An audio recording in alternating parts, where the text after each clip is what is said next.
He was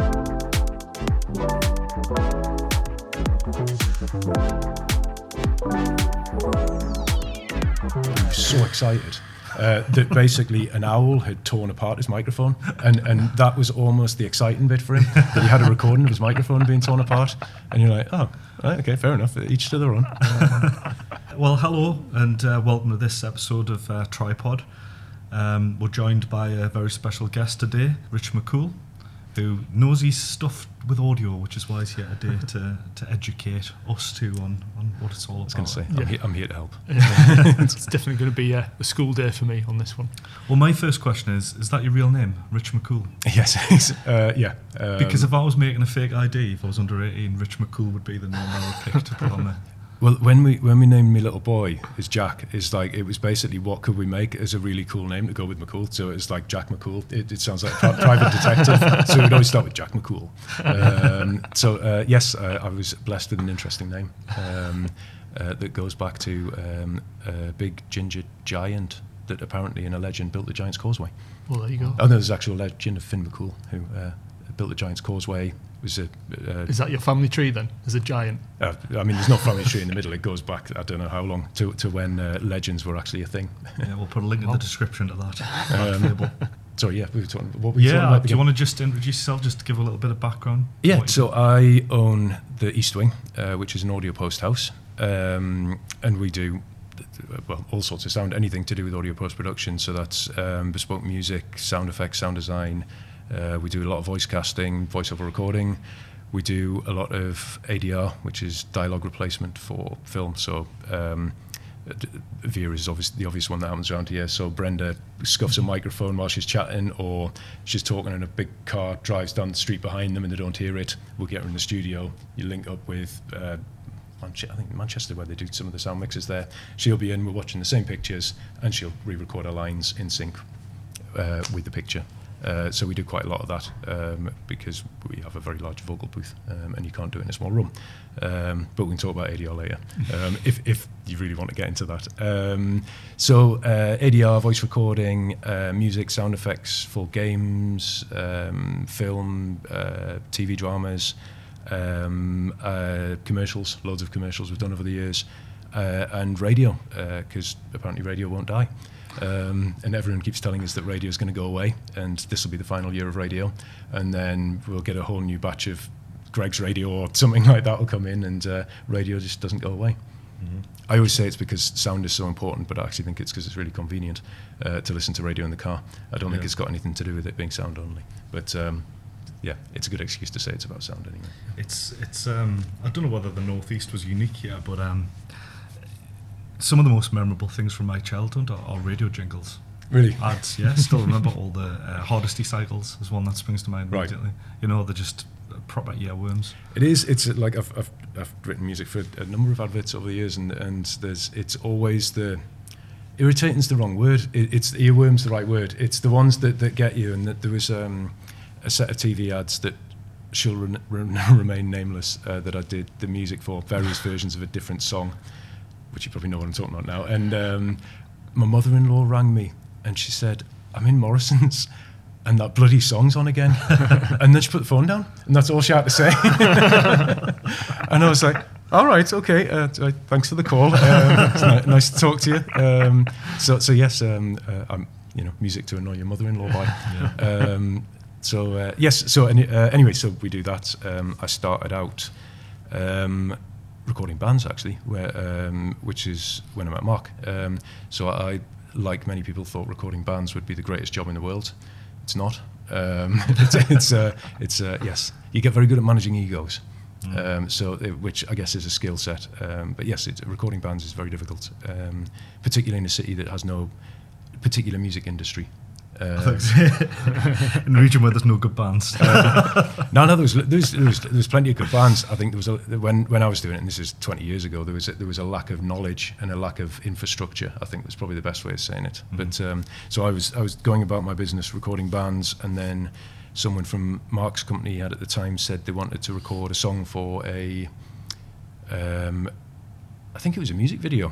And what it turned out to be, it was a promo for the Horror Channel, and it was a woman singing a love song to her husband who was gaffer taped to a chair and being threatened with a kitchen knife. Yeah. Yes. I was just doing my job. So that was how I met Marc and his team, and we started doing promos for horror. Yeah, how many do you think we managed to produce during that time? A month, shitloads. I don't know. We had to do like 50 or 60 a month or something like that, didn't we? It's good fun though. 50 or 60 promos a month. Was it something like that? There were like versions. Yeah, there was a lot of versions. Yeah, there was probably about on the make list. There was probably about half a dozen kind of low end kind of promos to do. Yeah. Mid end there was like half that, and then a couple of like top level ones. That there were a lot of visual production and audio production went into it. So I think we used to get everything ready by the end of the month, didn't we? And then kind of descend on you for a good couple of days solid. It was good because it was like at the time I was just recording bands, so I was sitting there and it's like, oh, making promos, that's going to be dead easy. That can't be that difficult. And then you get into the world of directing voiceovers and not just chucking in a sound effect, actually thinking about how the sound effects work. I remember putting in a sound effect for something that put it past its rating or something like that, and that getting taken off, and you're suddenly like, this is not mixing bands. So the learning curve was huge. So was that the first time you'd actually directed and recorded VO for the promos as well? Kind of not in my mind. In my mind, I'd done it properly, and I'd done radio ads and I'd done all sorts in that kind of way. When you actually realise that you're recording a voiceover, but you're also recording 20 different tags, and there's gaps in the middle, and if you don't actually follow the intonation of all of those tags, half of them aren't going to fit the voice you've recorded before, but they're going to record all of those tags in isolation. So in my mind, yeah, this was dead straightforward. I knew exactly what I was doing, and then the learning curve came in, which was great. And then obviously you guys let me write music. Well, I got friends with Dan, who was an editor who worked for Marc, and he found out I wrote music, so I was just writing music in my spare time. He was putting them in some of the promos. I liked B-movie horror films anyway. There was a few C-movie horror on the horror channel. No, it was amazing, all of it. It was great. So it actually gave me, when I finished doing that, I had a little show reel of writing music for horror trailers. But that was kind of initially where my mind was at, was writing music. And to an extent always has been. One of those difficult things that I think a lot of people have is getting show reel, like real show reel. And so that relationship, as odd as it was 20 years ago, doing daft horror promos was brilliant because I got a show reel out of it. So how did it work then? I first met Marc on the horror channel as well, and the Pumpkinhead 3 was the big get at the time. Yeah. So you would have Pumpkinhead 3's coming on in 4 weeks, say. Yeah. So you've got to do some promos for it. So were you not allowed to use the audio from the actual film itself? Did you have to? Some you could, some you couldn't, because it's things like you couldn't nick the audio if it's got like the music track in, or because it depends on whether you're allowed to use the music track, or like have all the sound effects being demolished by this music track, but it only lasts 2 seconds, and you need a piece of music that lasts through the whole thing. Right. So a lot of it's sort of repairing what's there and replacing it so that it actually looks like that was what was in the film. You know what it is? Did it ever annoy you? Because that's the exact type of work where when it goes on, no one ever appreciates how much work's actually gone in to sort it out. It's like, we can talk about sound design a bit more later, but it's one of the things I always say about the best sound design I like, because there's also there's all sorts of big sounding sound design I like. But if you create something that's absolutely seamless, absolutely nobody's going to know what you've done. Yeah, good point. And you get things with, now that there's all these clever AI tools that on first glance they go, great, I've just got my voice, I've got nothing else, that's brilliant. And then when you actually put it into a mix, and we're sitting there going, why has this been done like this? Because now there's no footsteps, and now there's no background ambience, and now there's nothing to sit it into a mix with, except this clean voice that doesn't sound even like it was in the same place. And then you rebuild the entire scene, the car going past, the wind in the trees and everything, and the depth of the voice and all the rest of it, which could have been got with a microphone on the day. And then if you've done it properly, absolutely nobody's going to notice what you've done. So how does that feel? Good or bad? I don't care anymore. To be honest, it was. Have you won awards for people not noticing? No, there isn't awards for the not noticing. It's I think there's one of the lads who works at the East Wing had said something similar recently. He's like I've done this so well, and he had fair play to him. What he'd done was brilliant, and he's like, nobody's like, I get a credit for, I think his credit was as a sound editor or something like that on the drama it was, and he's like, nobody's going to know how good what I did was because nobody's going to notice I did it. And I'm like, yep, welcome. Yeah. This is it. You've arrived. Yeah. This is the whole thing.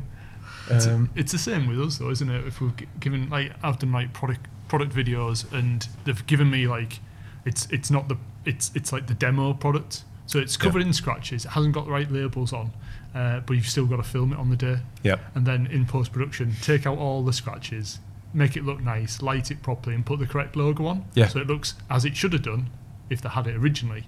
Nobody notices. Nobody knows what you've done. It's the same with the audio, isn't it? It's Yeah. like all these layers that go into making something look and sound great.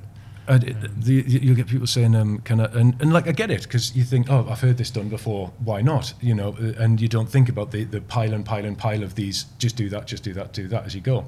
But you'll get clients coming and going, we've got the voiceover from here and the voiceover from there, and we just want to nick that word from there and that date and that price and this from there. And you're like, okay, so you do it, and then they're like, oh, that sounds funny. And you're like, well, yeah. And you're like, can you not make it sound the same? It's like, well, they didn't say that. And you're like, you can do bits and pieces, but there isn't well, I'm saying that there is now. Well, to an extent, the AI thing's becoming an issue in terms of voiceover. Although I'm hesitant to dive down that route because there's until the copyright issue around it all gets solved, I'd be very wary of using AI to fill in a gap of somebody else's voiceover, because then they should have got paid a recording session and all the rest of it. Yeah. So yeah. I'm not fast to jump on the bandwagon of that, because my feeling is that sooner or later somebody's going to go, actually, this is your responsibility, this is breach of copyright. So I'm wary on those sorts of fronts of it. Other fronts of it, some of it's amazing. I've heard Joe Rogan promoting a lot of products on social media that I don't think he actually has. But obviously, if there's anyone out there who's recorded so much of that voice, that's it. There's a complete AI library of every word, every connotation of saying the same thing, so you just completely like fraud it. And I think you're right. I think it's going to become a huge copyright thing. Yeah. In the near future. There was I met a fella last year who was he was working on ChatGPT for basically of integrating it into a game, so that you had ChatGPT basically responding like a real person within a game, obviously directing you towards what outcome they needed you to get to move on in the game, but they were using real voices kind of copied in AI, and they'd set up an entire system of paying the voices. So that it was like it was very cool what they'd done, but they were just very much like, no, it's still your voice. We just need it to then, so they'd got them to record hours and hours of their voices, and they paid them as if they'd voiced everything. And it's still a prototype, but that's the plan of what they're doing. So I think that'll happen sooner or later. I think it's, like you say, it's fair's fair. If Joe Rogan's voice has been nicked, I mean, for him, he's not short pennies. He's doing fine. Yeah, he's all right. But for other people, having said that, if someone nicks his voice and has him promoting, I don't know what, some horrible political campaign, or starts promoting some fascist dictator or something, that might be the end of him. That people believe what they hear. So I think once the American presidential election comes out, we'll start seeing all sorts. So yeah, definitely. I suppose that's the thing as well with what we do. Like the TV commercial can be like run again, and it'll be like there won't be that much of a cost from our side. But obviously with the music and the voiceover, that's another full cost that's then paid again, isn't it, to the artist? Yeah, it's usage. So I'll get the exact wording of the law wrong, but the basis of it is when you create performance, so voice or music or something like that, you are by law entitled to charge usage on it. Some people do, some people don't. I mean, with voiceovers, it makes sense, because if you voice a TV ad or something like that, and then it's going to get syndicated out to 20 countries and used on all these things. If you just get a session fee and it's for Mercedes or something like that, it seems a little bit unfair. So I get the point of it. So are you still getting royalties for any of those horror tracks that you've written? Anything still dripping in after years? I did. Not this year. Was it last year or something like that? There was something came in. and it's odd because the way royalties are collected is that they can go out and they can come back through this very convoluted system and take years to come back in. And I think there was one of them came in about 15 years after it had been used, that had been missed. I can't remember what it's for, and it popped up and it was about £5 or something like that. Because the royalties on the way they're done on TV channels are kind of staggered. So as you get to channel 700 and whatever the horror was, then you don't get big payments. Whereas if you get Sky Sports or BBC One or something like that, you're going to get a better payment because in prime time and all that sort of thing. But didn't you do some stings or audio work for like a Airways or something like that? Was it?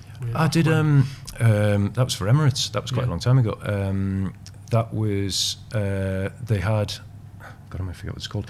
It was something like Ice TV, which was like, so it's the sponsorships. Stuff, so it's like this month on Ice TV, there's movies and music and all that sort of thing. So the little sponsorship things, I did them. Yeah, that was when it was still just me, when I'd just set up, and that was for a company in Dubai, which is a fascinating process of like the way payment structures work out there, and for it to funnel back to the UK was wow, that was time consuming.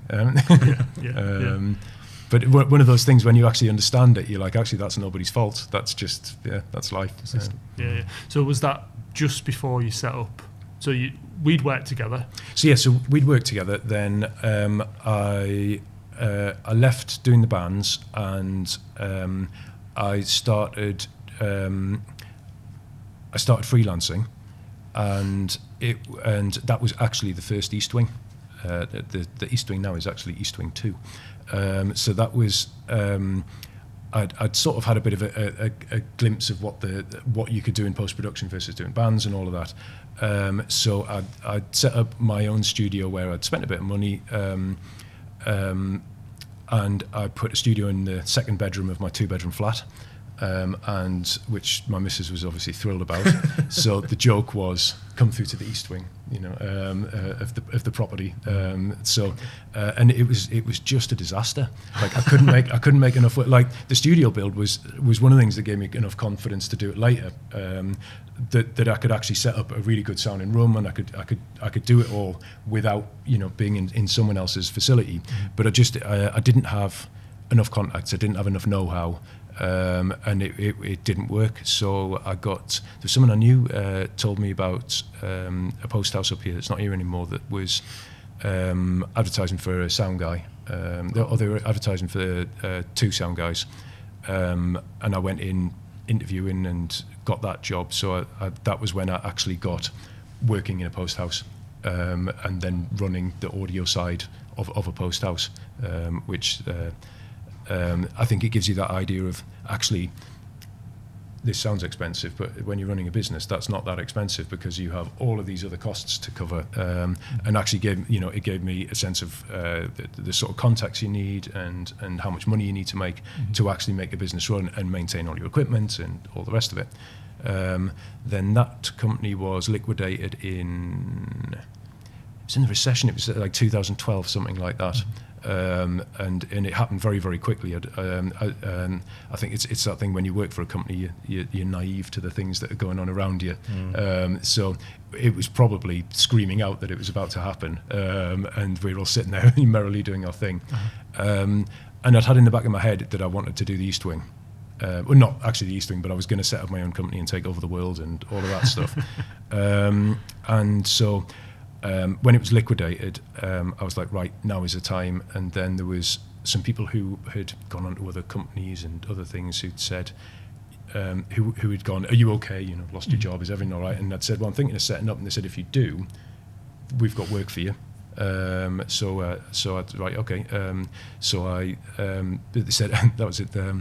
You need to be set up quickly. So we'd have to, we've got new projects starting, but you'd have to be ready in about a month. So I was still working a couple of weeks, basically just cleaning up bits of things on a freelance basis for the company that had been liquidated. So I I told everyone I'd started smoking again. So it's like I'd pop out and I was like, just for a minute, and I'd go and look at another property to see whether I could go. And a mate of mine was picking me up, driving me there, and then dropping me back, and then, you know, not quite climb through the window, but, you know, go back in. And they're like, "Are you okay?" And I'm like, "Oh yeah, just a bit stressed." So I found the church where the East Wing is now, and then started building, got the build done, or a chunk of it, and then left someone I knew running it while I was that was it. So when they were liquidated, that was 3 weeks before I got married.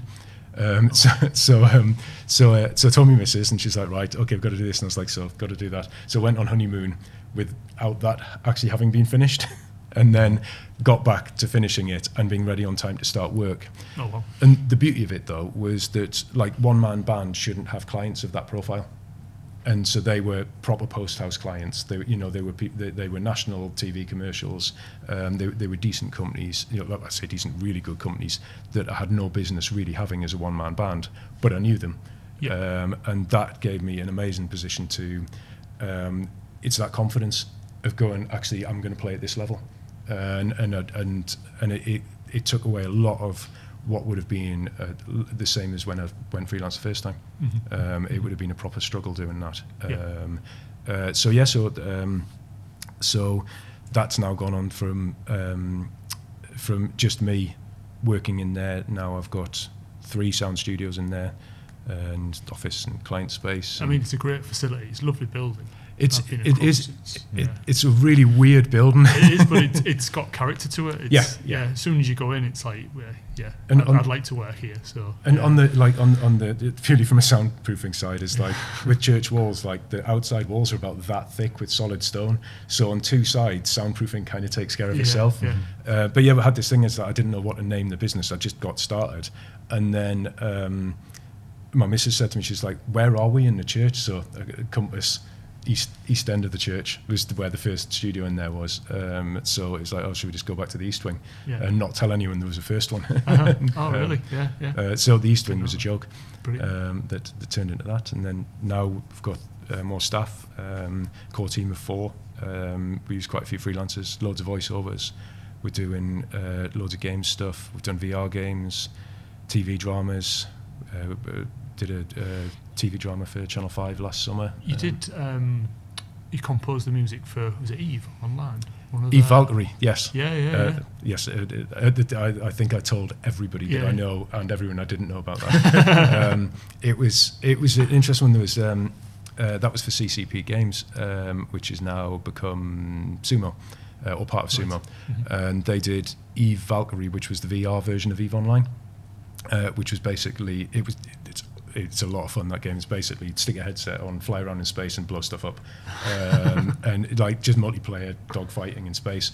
But it was mental the first time of trying it, because you put the headset on and you're flying around chasing things, and the guy who was showing me the game was like, "Have you thought about looking behind you?" And you're like, Jesus Christ. And then, like, having not tried VR before at the time, and this was 2016 or something like that, that you suddenly have this mad panic, and then you look below you and then start feeling really sick.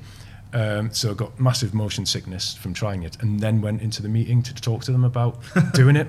So I was like, so I just started writing everything down because I felt so sick from having played the game. And so I just made loads and loads of notes about what everyone was saying.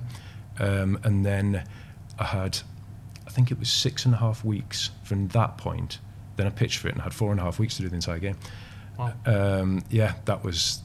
It was good, and it was insanely stressful. Yeah. So that, coming back to when we first met, so you would have maybe, I don't know, an hour tops to edit the music for the promo, because there was so many to do, and now you're talking you've got like 6 weeks to work on something. Well, when you're editing the music for like a TV ad that you do in an hour, you're editing a piece of music that's already made.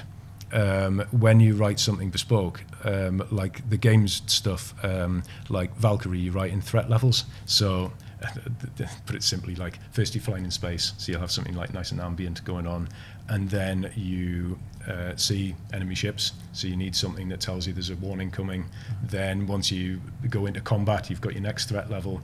But all of the music needs to kind of seamlessly interact to jump back between whatever's happening. You know, you can hide behind a meteor and you want the music to come down. So chopping out some sections of a piece of music that's pre-written, like a library track or something like that, you can do that in half an hour, something like that. Coming up with, a concept to fit the whole game and the bespoke stuff, 4.5 weeks suddenly seems like not a lot of time. And you're right, once you've done your kind of research on it, you can do about 1.5 minutes a day, 2 minutes a day. People always say 2 minutes, but 2 minutes a day of interactive music's a lot to write when you've got so many different outcomes of it. So 4.5 weeks to actually do it was an insane amount of time, or lack of time, should I say. You can never have enough time, can you, when you're working on something creative? Not. I think it's when you make your friends, though, because you become, if you're pragmatic about it and you sort of leave your ego at the door, that's when people actually go, right, because how often do you get time in what you do to sit there and go, I'm going to luxuriate over pictures and stuff. I know what you do things with pictures. Luxuriate over your color correction. You don't. You've got to make it quick and functional because you've only got a certain amount of time. The amount of people that said to me, "Oh, it must have been amazing to have all this time to write the stuff of Valkyrie." I was like, no. That's not what happened. Well, people say, I suppose, most creative endeavours, they're never finished, they're just abandoned. But you just run out of time. Yeah, exactly. You look back and you think, oh, might have changed that or tweaked that, and that would just go on indefinitely, wouldn't it? Well, Marc's written some questions here for you, which are kind of picking the brain of someone in the audio field. And in the absence of someone who knows that you got me. I was just wondering if we've even mentioned like what the role of music and sound design is in video production. We just introduced Rich and then kind of... That was going to be the first one I was going to ask, which you've kind of already touched on there.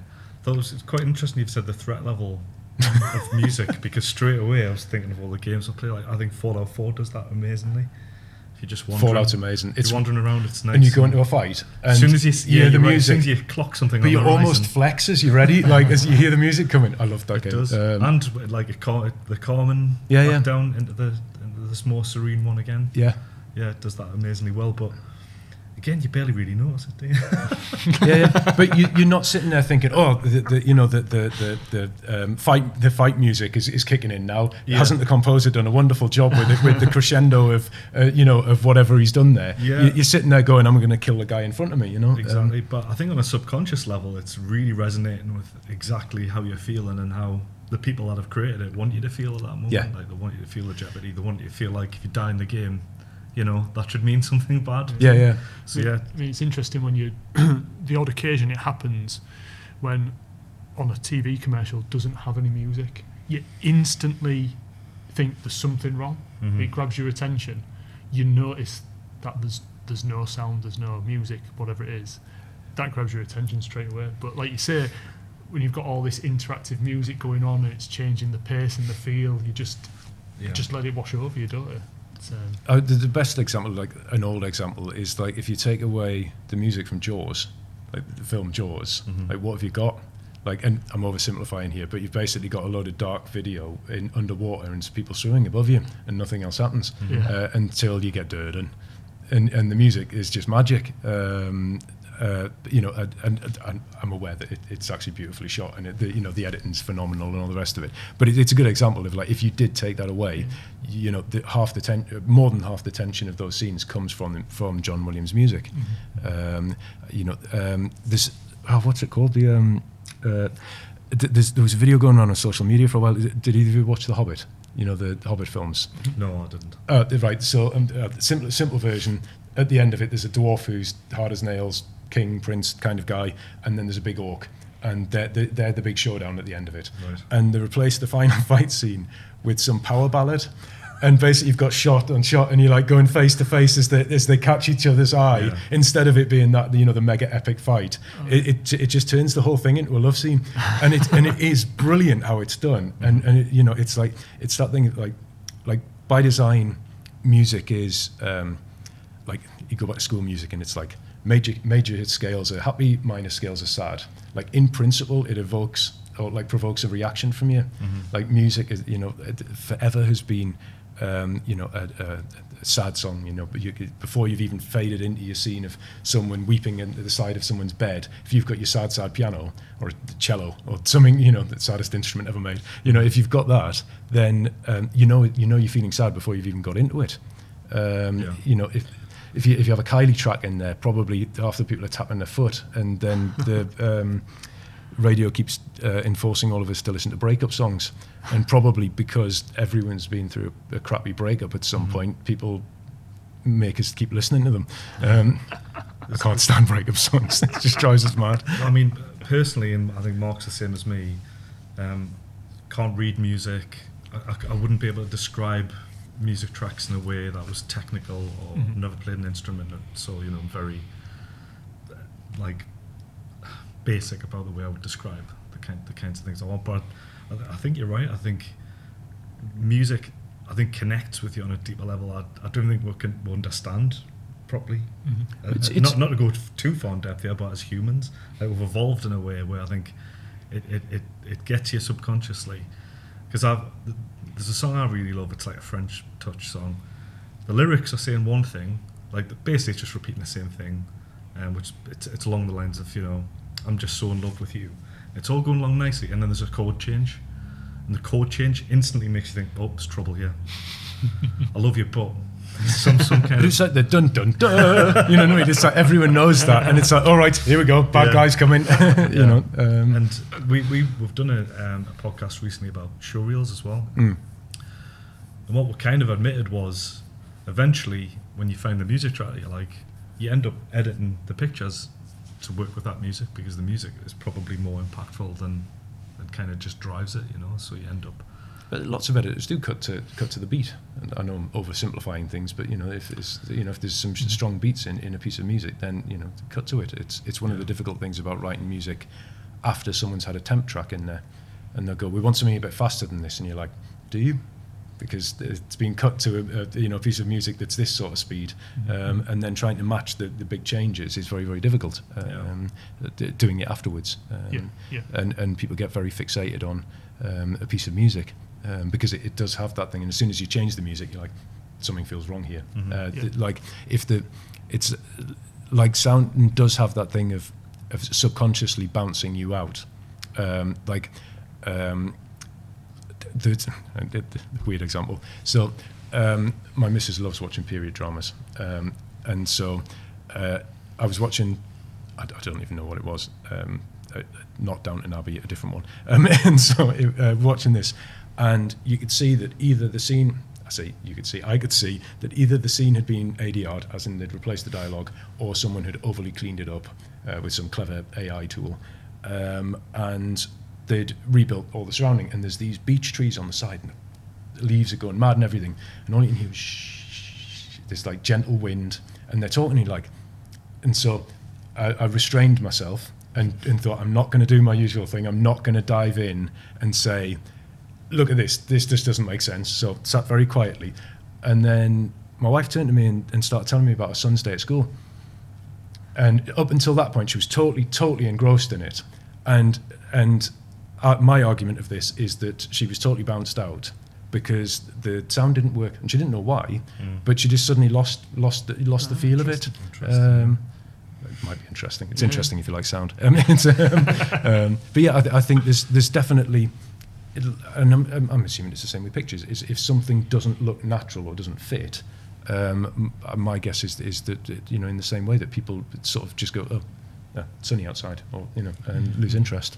I think one thing I've learned over the very large amount of years we've been doing what we're doing is if you have bad audio, as in whatever you've recorded. Lean closer to your mic. If you have bad audio, mic technique, I said, then no one will forgive you. No. Even if the pictures look fantastic, they won't forgive you. If you hear a scratch on a mic, or like you say, the sound design's not right, something's not gelling, people will switch off and possibly not even understand why. But you can have it the other way around. You can have quite poor quality video and great sound, and people will go along with that. The best example I'm thinking of, it's a slightly older film now, but Cloverfield, which is like a found footage movie. But they made the decision early on, no, this is going to be like a full sound design, like cinema experience. And the audience will just go along with it, because if we do the sound like it's coming from a little handy cam, everyone's going to go, I want my money back.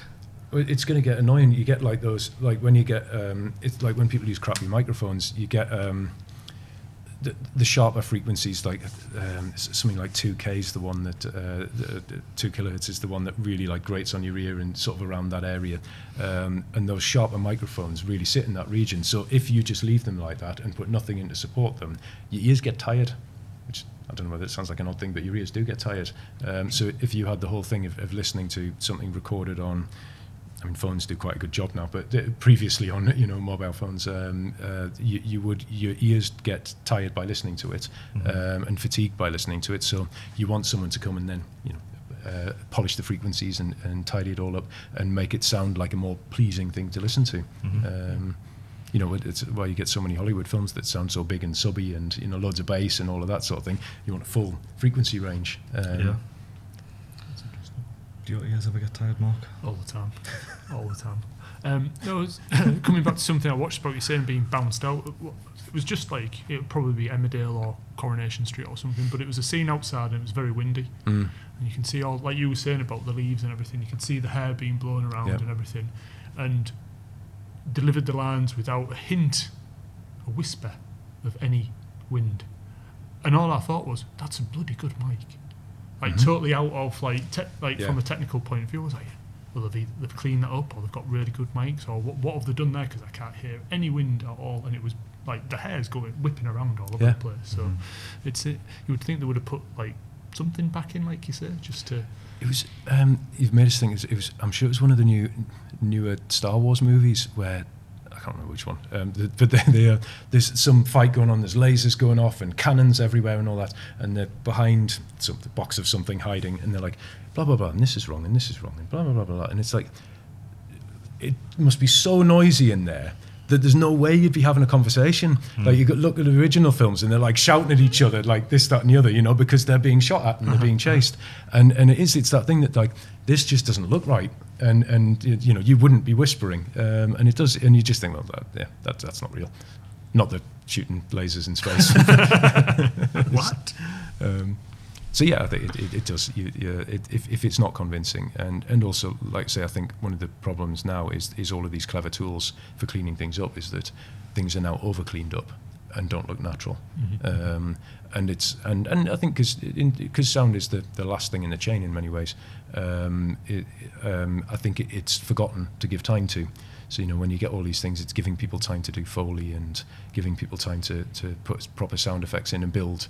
There's scenes from the drama we did last year where most of it was rebuilt in Foley, and to do that requires you to, down to every cloth movement. There's part of it where I'm flailing around with a jacket on just to record the jacket movements because they aren't there, and if you don't put them in, nobody's going to notice.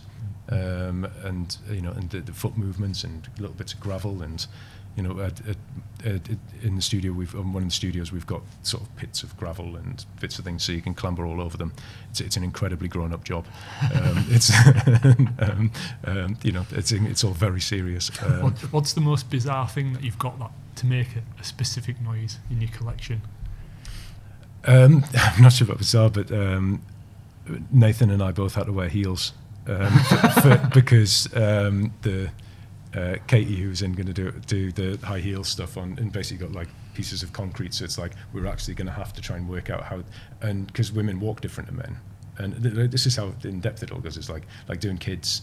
Kids, you tend to do the feet sitting down because they have much more flatter feet. So you don't want them to. Like a little demonstration. Yeah, and I'm a visual person. And then women walk differently in heels.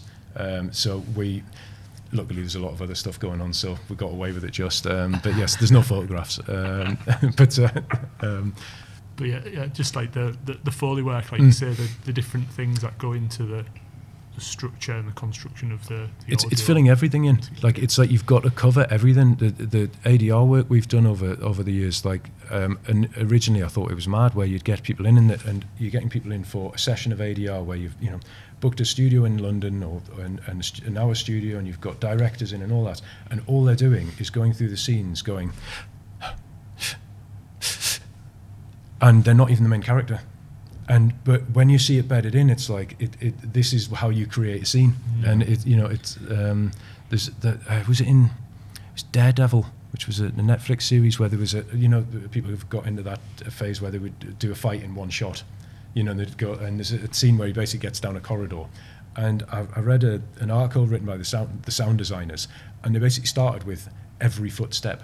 And there's like multiple people running in from every side, and the beginning part of that was to Foley every footstep, and then every cloth movement of every you're basically building up everything so that it sounds natural.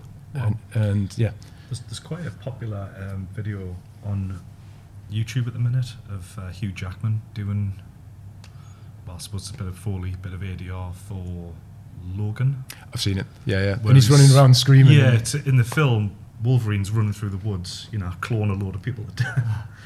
But honestly, it's like a performance he puts in, isn't it? He's going absolutely hell for leather. Recording every sound, every movement. Right. We'll put a link in because it's worth watching.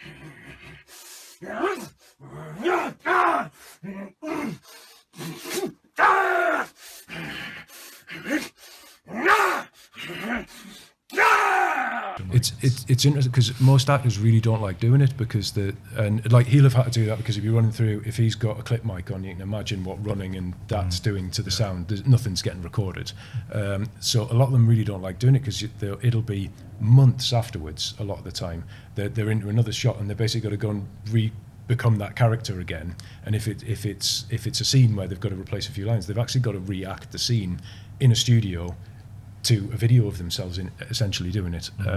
So it's an incredibly difficult thing to do. Yeah. So some of the work we do is just all out 2D animation. So pretty much like a cartoon, it could be. And you can do beautiful animation and put some nice music on that fits it. And the client will sign it off and be really happy, and everyone could look at it and go, yeah, great. I love adding sound effects. I love finding them, I love adding them, and I love just playing with really basic, just stereo panning as well. So if something moves from the left to the right of the frame, just add a little bit of that. And people will watch it and go, wow, that's really kind of like boosted it up, a good production level up. But they never ask for it, they never think want about it next time. Yeah, but it makes such a huge difference to the final piece. Yeah, I mean, I think like one of the things that's happened sort of technology-wise since, like I started getting in when I did Valkyrie and started getting into the headsets and the VR stuff. You start thinking about what is happening next in terms of the way people are going to view how technology is going to impact on entertainment, and obviously Dolby Atmos is now a thing where you've got, because surround sound doesn't really work for the simple reason is when a sound pans past you. I get a little bit geeky, is you'll get the sum of the sound in the middle of the two speakers, so it never actually sounds that natural as soon as you hit the middle point of the two speakers. With Atmos, the way the encoding happens is you get this real sense of space around you, but all the way around you, above, below, and all the rest of it. So you stick some headphones on, and done well, you can get a sense of sounds going above you and around you and all the rest of it. So we are getting Atmos installed in the main studio later this year. Wow. So we'll have, at the moment we've got 5.1, so surround sound. We'll have 7.4.2, so 7 surrounds, 4 ceilings, 2 subs. But I mean, it's a lot of stuff like a lot of Netflix stuff is now mixed in Atmos. So you get a sense of space rather than sounds moving around you, or as well as sounds moving around you. I think it was one of the newer Star Wars films was done. One of the first ones done well in Atmos, and it felt like the lightsabers were going to burn your face off in the. I think it's the View cinemas have got Atmos rooms, and it was literally like you could feel space as well as the sound coming past you, and bullets going flying past you and all the rest of it. So I think it's I think in those terms, there's so many potentials with sound, but because it's stuck on the end, people don't tend to think about it. So they don't think necessarily. As well as our sales message and all these things, we're also going to have a bit of time making the audio immersive. Because time, budgets, some people do, and and it really benefits it. I wonder what the percentages for like including audio and sound in a video that increases the production value. There'll be a stat out there, be like 80% improvement on your product if you use. It would definitely be over 50%. Yeah. Definitely over. I think one of the changes as well is like since library music got good, because there was a time where library music was so bad that you're like, why on earth would you put that on? But some of the libraries, the music's superb. So I think for clients, it's and agencies, whatever, it's sitting there and going, can you sign this track off now? Like not before you even started, but part way through, rather than going through the process of working with a composer where you've got rounds of amends and all of that. I can see why it's happened, that it's become this simple thing, and some of the music libraries have become so cheap. There's another battle. The bigger music libraries didn't give younger composers opportunities. They all went to the little libraries. Everything got cheaper.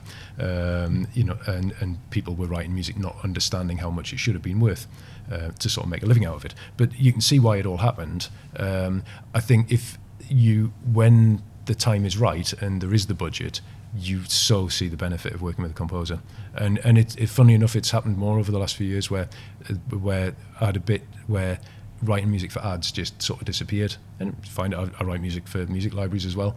And then it sort of came back around where people were going, no, I don't want the one track, I need it to fit the pictures. Like, I don't want a track where we're fudging it together, where we just stick the ending on the breakdown or whatever. I actually want this to be scored to the pictures, and so in the right scenario, it work. In my mind, it works much better in terms of that thing of not bouncing you out. Yeah. If you've got a great big crossfade, which is an editor's favourite, if like, there's be something on top of it, it'd be all right, in the music, and it's a great big crossfade, and you suddenly get, and then the music comes. I did that many a time with you, and you was just like, nope, we'll fix that. I'll do that again for you. It's fine. But yeah, but I think, but you notice it's like when I first started doing this, like every advert the music had to have an ending. Like you just did, yeah. And then when the push for library music, things start fading out, and you don't get that resolve, and that that nice polish and finish. If you haven't got a really nice placed ending on your music, and there was a point where I'll move closer to the mic again. There was a point where Adobe took a good sort of 75% of all the tools that were in Audition, which is their sound editor software, into Premiere. And I think a lot of people just ignored it. Yeah. But for me, I was like, actually, I know quite a lot of the stuff in there, so that's quite good to use. And as it's progressed a bit more, they're obviously doing a lot more. But one of the things is the auto mix, so where it scans the track. So you do have a better chance of getting a resolve because you can ask it to remix. So say it's a 30-second commercial. Yeah. Remix that to 30 seconds. Depending on the track, it might not work. Yeah, it might say I can give you 36. Yeah, so you don't get the resolve, but it's giving you a better shot at it. Yeah. So yeah, it is a battle, like, because the tools are just getting better and better. I think the tools are getting better. Yeah. Yeah, and they will do, and like AI and all these things that we've been talking about, and the tools that have been around in Premiere now for years and years. But it proves that what you're doing, your business is running. Even with all these tools that people have got, they're still coming to you to get a quality product. And I think that's the thing, they're there to be used, but it doesn't necessarily mean like it's not putting you out of a job. No, and like the noise reduction stuff. I mean, we like one of the things we learned, like using the isotope software, you can almost paint out frequencies and you can paint out sounds and all that, and it's very time consuming. That hasn't really changed. Like, yes, there are these brilliant tools now for removing all the background noise and just leaving a voice left and clever algorithms, and they are brilliant. But if someone clunks something in the background, even they're not removing it, So they're tools that are, in my mind, are massively overused right now. And everyone's going, isn't it amazing? I think when they look back at what they've done over this little period, they'll kind of be like, oh, hang on. It doesn't actually sound natural anymore, or some of the stuff that the AI recreates things that it thinks what it should be, and which isn't necessarily accurate. Or, like when autotune came into singers, is that everyone's like, well, that sounds ridiculous, and now everything's autotuned, and nobody actually sounds like they do on the record, and that's stuck. And maybe this will become the sound that everyone gets used to. We once used Adobe. I think it might be still be in beta. But it was like an audio cleanup thing. You just uploaded it to them, and it spat out this really clean. It was just clean in the vocal. I think it's designed for podcasts. And there was one pod that you recorded when I was on holiday. I think the aircon just went berserk. It just came. Yeah. So I was like, we'll run it through that software, which we did. And you start listening, like, wow, it's really amazing. Done a great job. But then as you listen further, you're like, there's problems here. The second anyone overtalked, it would just pick a voice. So it would mute someone else. And it's AI, so it's like, it's just guessing. I think you want to dominate this guy or this guy. Anytime anyone laughed, it just muted it. So it's a That's weird really podcast to listen to, because it's just, it takes you out of it, because it's just not as friendly or fun. It feels very corporate. I think we had a moment where we thought, actually all those skills we've learned over the years are going to become redundant, but actually they're still the same, because if the click it and it either works or it doesn't work, what do you do? You've got to have a way of doing it if the AI doesn't like what you feed into it. To refine, it's out there, everyone's using it, but it's like, like you say, it's done a good job to this point.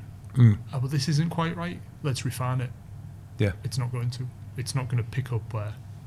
It's on or off. That one. It's on or off. But you get templates in Premiere that make videos. I'm presuming you were aiming a little higher than that, so they haven't actually done any damage to you. They're not quite that clever yet. But I mean, they might be, but also then what happens?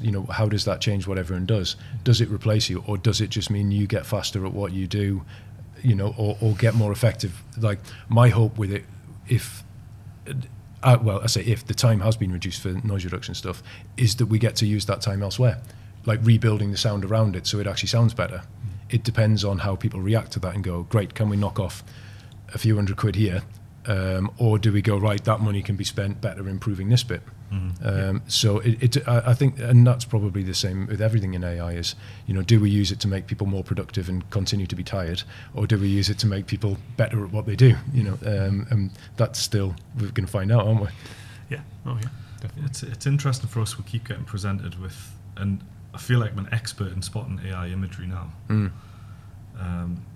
Clients keep presenting with stuff and saying, we're thinking it'll look a bit like this. And I always look at it and think, well, I know how little control you've had over what that's generated there. Yeah. Because you feed it, some text, and then it does something, and it can go anyway. You can feed it the same line 100 times, and it'll give you a different output every time. So I think, well, I still don't really feel like we're any further forward, because I know how little control you've had over what you're presenting. So you don't actually know what they want. Exactly. I still feel like I would know more from you if you'd just drawn stickmen and a really basic sketch than shown as an AI generated. It's the same thing. If you think it looks better because it looks a bit more refined. It looks like it's got a lot of work put into it. But we all know it hasn't. It's like you've typed something in. It's like the amount of people now that use ChatGPT for their emails, and you're like, I've spoken to you before. I'm sure you haven't written this email. Yeah, Marc's not this friendly. But you get these things where you you get these emails through, and you're like, oh, this is incredibly official, or it's incredibly slick, and it's like, I've met you. This is a really weird email, and then you start thinking, why does it say that? And then so do we get to the point where everyone's just like, nobody actually interacts as themselves anymore? God, we probably will. It's too over-enthusiastic. It's just too nice and friendly. Yeah, too many emojis as well. Too super positive. And it is, because we're pretty miserable, so we can't use it like that. AI's written that. Look how happy he is. Maybe we should all use it then. We'll paint a more positive picture of post-production. So just moving into some kind of last questions for you. You might have already talked about this, but just wondering what your favourite project that you've ever worked on and why.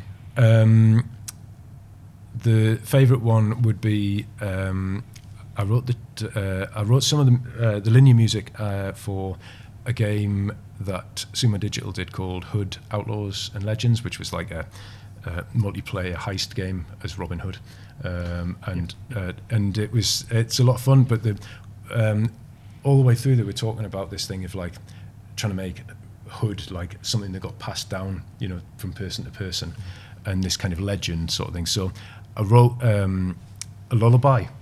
And there was like the, mother would sing to child, about the ghost in the forest that protected you.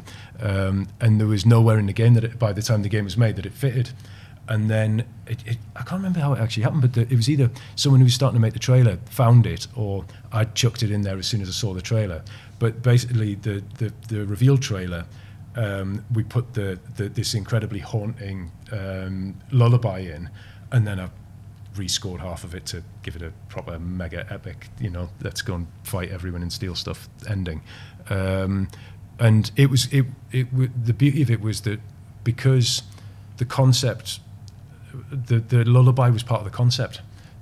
So I was in there rather than being presented with, here's a thing, here's a temp track, write that. It was actually being able to shape what was happening with the pictures as well as through the music. And having actually written music in the game, it had a feel of the game anyway. I got a local singer, Paige Template, to sing that. She's got a lovely, like quite small, haunting voice, which was an odd one to put on a big trailer. But it just had this very ghostly sort of feel about it. And then lockdown hit, so I went in and working at home, and then kind of mixed it and did all the sound design. And there was discussions of various voiceovers, with it being a Robin Hood thing, should it be like a Sean Bean kind of character and all that. And for some reason I had in my head like this grizzled Scottish guy. Funnily enough, I know one. So I got him to demo it for me when I basically built my pitch of how the trailer would sit. And he's actually not very much older than me, but sounds haggard. But like, he's quite well spoken, so you've got this very rough, deep Scottish voice. Basically, rather than having either like a Sean Bean or a typical trailer voice, you had a Scottish guy doing this thing, and the whole thing just felt really interesting. A really interesting approach to something that was very. English is the wrong word with me in Scotland, I guess British, but it's a British legend. It's something that should feel regional, even though it was to a global market, and it's a very well known story. Yeah. And I think because the lullaby, I just thought it was a nice idea. I'm not quite sure where I thought it was going to go in the game, or why I actually wrote it, but it was just an idea I had, and then building the full trailer out of that. Yeah. And then, so that was a happy accident, and you just started to compose that track, not with the trailer in mind, but then... No, I wrote just the lullaby, so it was literally just imagine a voice and a guitar. No. That was the lullaby, and then it turned it into the trailer's however many minutes long and finishes with full on orchestras and trailer hits and all the whooshes and swooshes and all that stuff, and swords hitting each other and all that sort of thing. It was a lovely way of kind of building something from scratch, with audio really almost in the driving seat of it. Yes. So almost like you say, the full role reversal there. Yeah. And that was working with not only Sumo but Focus Entertainment, which is a French company, and in fair play to them, they were really good about. They were like, okay, let's see how this plays. Rather than it being why is the composer trying to push what the trailer's doing? Maybe it was a lockdown thing, or but I think when you get people who are a bit more, they were open to seeing how it sort of worked, and at each stage it was like, this is working, great, let's do that. And I think it was, it's about 4 million plays on it in about 4 days. So you're sort of sitting there going, all right, okay, so this did work on YouTube or IGN, whatever it was. Really cool. Power of music, like we're saying. Say some younger person is interested in doing the sort of stuff you're doing. Where do they start? What do they do? Knock on the East Wing door, obviously. Yeah, knock on the door.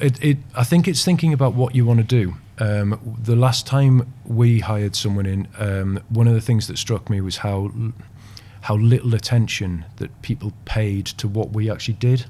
And it was like, I produce music, and here's my new single, and some of them were really good. But what that tells me is you want to be a performing artist. Or a producer or a beat maker. It doesn't say to me that you've even looked at the website to say what post-production is. The best ones we had were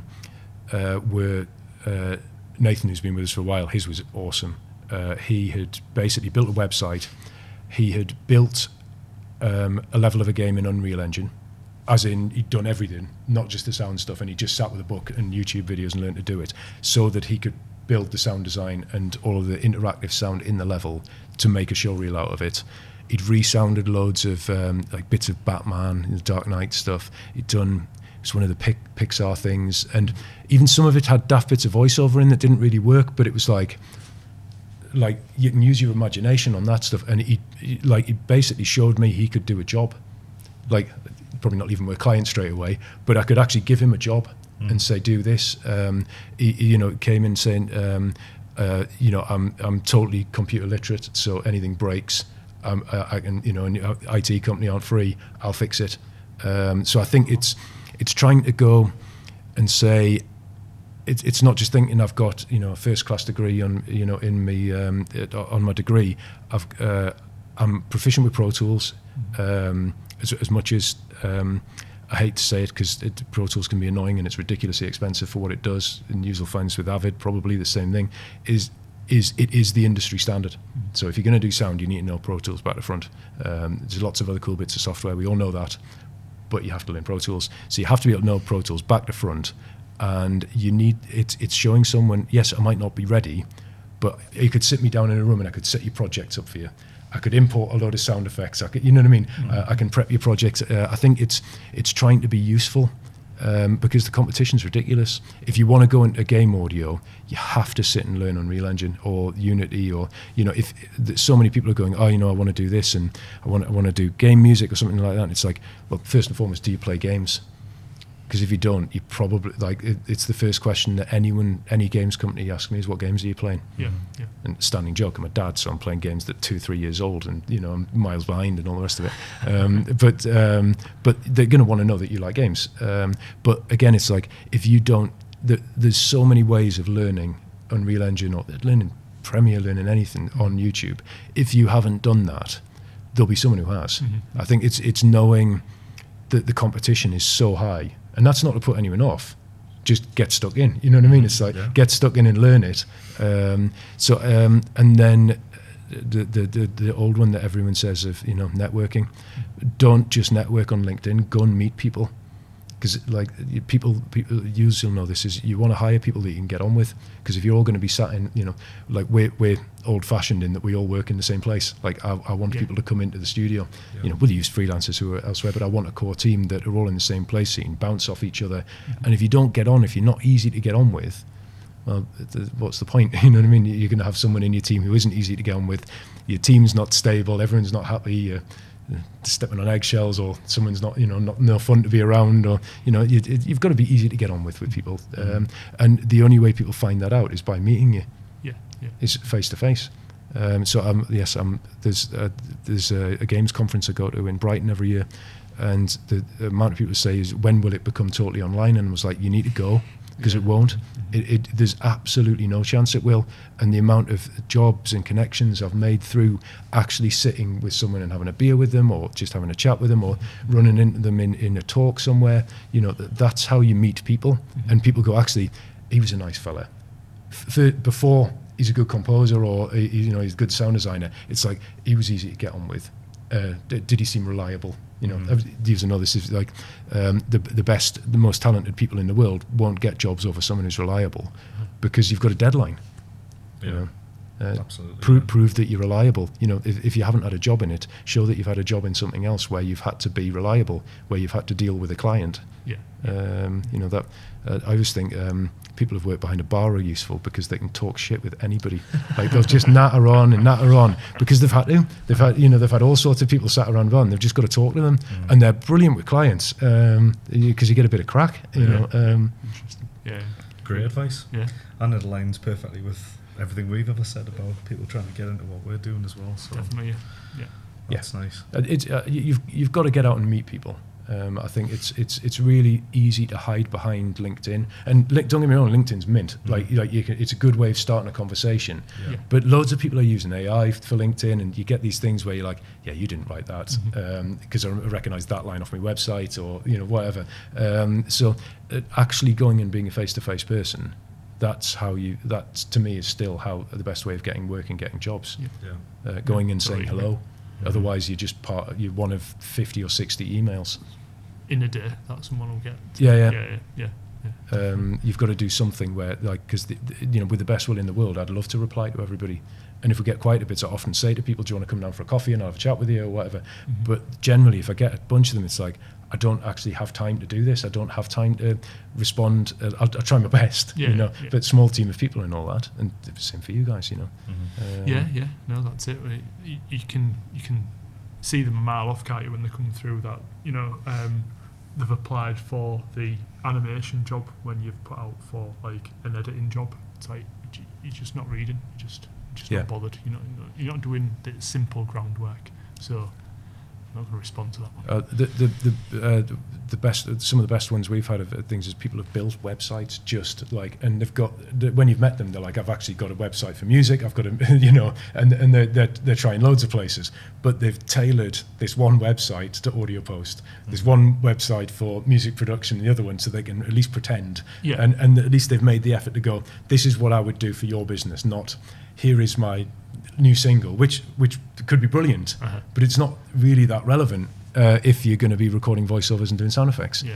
And the list of services that you provided there at the beginning of the podcast as well shows like the breadth that people can, not just writing music here. There's all the technical side of it that you've gone over as well. So yeah, it's like the animation side, isn't it? You can have someone that specialises on the colour of hair and water movement or whatever it is, but then you've got the other people that can learn a lot more skills and be probably more valuable in a business. I think that goes across. I think it depends what you want to do. There's a lad I know who went off to London. There's a compositor and spent ages doing, I think he was doing like arrow wounds in like Viking series and that sort of thing. And then through doing that, I don't know exactly, like I don't fully understand compositing, but has ended up on doing Marvel stuff and all that sort of thing because he does really niche things. So I think if you go to that level, you can certainly do that, but that's a particularly niche area. There's in sound like dialogue editors. I'm not aware there are any sole dialogue editors in Newcastle. There's people who will specifically sit there and will rifle through bits of sound and takes, do the cleanup, have incredible software for removing hums and buzzers and all that sort of thing, and they specialise just in dialogue. And but in Newcastle, is there enough drama going on to warrant a dialogue editor? Probably not. So you've got to have a few more strings to your bow. This has been very interesting, Rich. Thanks for coming in. Not at all, don't mind. Like I say, enjoyed it, most people don't want to hear about sound over and over again. That's what your opening line was, wasn't it? But that's what my wife said. She's like, I can't believe anyone wants to listen to what you've got to say about this.